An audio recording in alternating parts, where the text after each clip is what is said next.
Section 96. Vaisampayana said, hearing these words uttered by the high-souled Kesava, all the persons who sat in that assembly remained silent, their hair standing on their heads, and all the kings thought within themselves that there was no man who could dare reply to that speech. And seeing that all the kings sat silent, Jamadagni's son, addressing Duryodhana, then said these words in that assembly of Kurus: "Listen confidingly to my words illustrated by an example, and seek thy own good if my speech recommends itself to thee. There was a king of yore named Udyoga Parva, who was the head of the earth. It had been heard by us that his sovereignty extended over the whole world, and that mighty car warrior, rising every morning after the night had passed away, called the Brahmanas and the Kshatriyas unto himself, and asked them, saying, Be he a Sudra, a Vaishya, a Kshatriya, or a Brahmana? Is there anyone who is superior or even equal to me in battle? And uttering these words, that king wandered over the earth, intoxicated with pride and thinking of nothing else. And it so happened that certain Brahmanas, endued with high souls, conversant with the Vedas, and fearing nothing on earth, counseled the monarch, repeatedly boasting of his prowess, to curb his pride. But though forbidden by those Brahmanas to boast in that way, the king continued to ask the Brahmanas, as before, the same question day after day. And some high-souled Brahmanas, then endued with ascetic merit, and acquainted with the proofs furnished by the Vedas, were inflamed with anger, and addressing that proud and boastful king, intoxicated with prosperity, told him, There are two persons who are foremost of all men, and who are always victorious in battle. Thou, O king, will by no means be equal to them if thou seekest an encounter with any one of them. And thus addressed by them, the king asked those Brahmanas, saying, Where may those two heroes be found? In what race are they born? What feats have they achieved? And who are they? And the Brahmanas answered him, saying, It had been heard by us that those two persons are ascetics, called Nara and Narayana. They have both taken their birth in the race of man. Go and fight with them, O king. It is that illustrious pair, Nara and Narayana, who are now practicing the severest of penances in some hidden region of the mountains of Gandhamadana.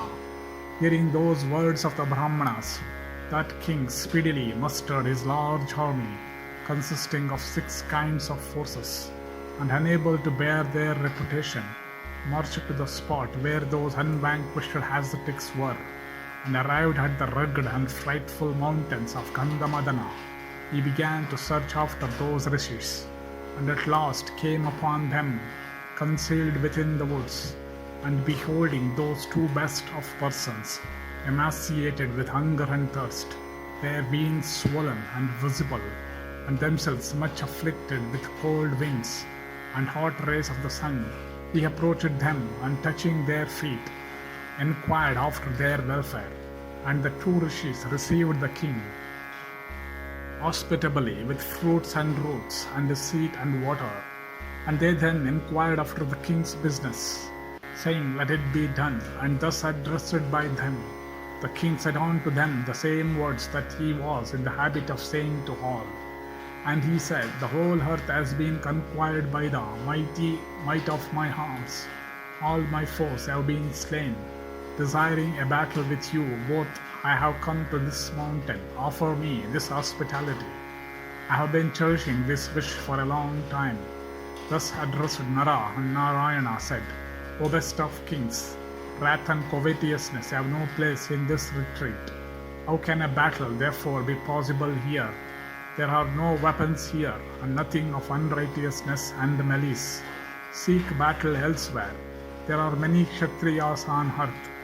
Rama continued, although thus addressed, the king still pressed them for giving him battle. The rishis, however, continually soothed him and overlooked his importunity.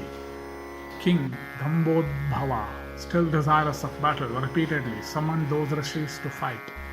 Nara then, O Bharata, taking up a handful of grass blades, said, Desirous of battle, as thou art, come, O Kshatriya, and fight. Take up all thy arms and array thy troops. I will curb thy eagerness for battle hereafter. Dhambodbhava then said, If, O Asiatic, thou thinkest this weapon of thine fit to be used against us, I shall fight with thee, though thou mayst use that weapon, for I have come hither desirous of fighting. Saying this, Dhambodbhava, with all his troops, desirous of slaying that Asiatic, covered all sides with a shower of arrows. That Asiatic, however, by means of those blades of grass, baffled all those terrible shafts of the king that were capable of mangling the bodies of hostile warriors. The invincible Rishi then let off towards the king his own terrible weapon, made of grass blades, and which was incapable of being counteracted. And highly wonderful was that which happened, for that Asiatic, incapable of missing his aim, pierced and cut off by those grass blades alone the eyes and ears and noses of the hostile warriors, aided also by his power of illusion. And beholding the entire Vulcan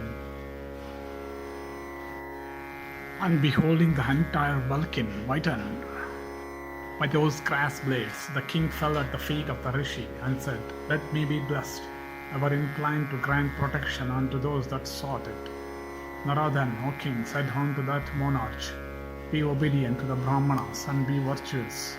Never do so again, O king, O tiger among monarchs, O conqueror of hostile towns, O Kshatriya, mindful of the duties of his own, or should never within even his heart be as thou art, filled with pride, never insult anybody on any occasion. Be he inferior or superior to thee, even such conduct would befit thee, acquiring wisdom, abandoning covetousness and pride, controlling thy soul, restraining thy passions, practicing forgiveness and humility, and becoming amiable, O king, go and cherish thy subjects, without ascertaining the strength and weakness of men. Never insult anyone under any circumstances. Blessed be thou, and with our leave go hence, and never again behave in this way. At our command inquire thou always of the Brahmanas as to what is for thy good. The king then, worshipping the feet of those two illustrious rishis, returned to his city, and from that time began to practice righteousness.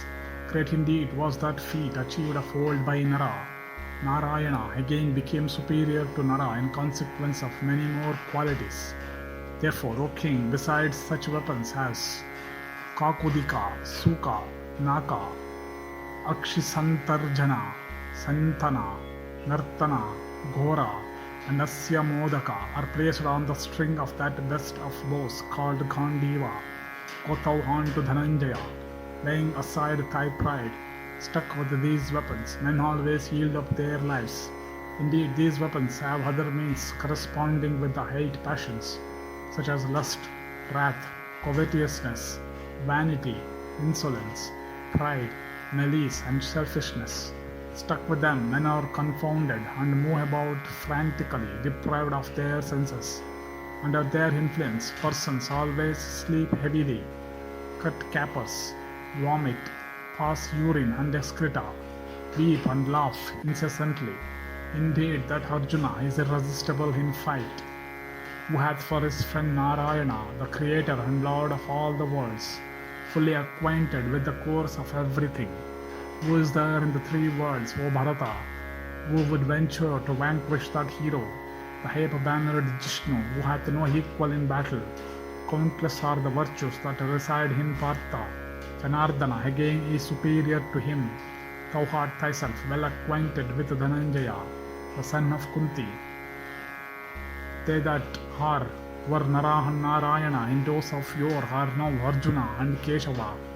Know then, O great king, who those brave and foremost of persons are. If thou believest in this and dost not mistrust me, Adopt thou a virtuous resolution, and make peace with the sons of Pandu. If thou regardest this as thy good, is that there should be no disunion in thy family, then make peace, O foremost of Bharata's race, and do not set thy heart upon battle. O thou that art foremost of Kuru's line, the race to which thou belongest is highly regarded on earth. Let that regard continue to be paid to it. Blessed be thou, think of what conduces to thy own welfare. Thus endeth section 96 in the Bhagavat Yana Parva of the Udyoga Parva.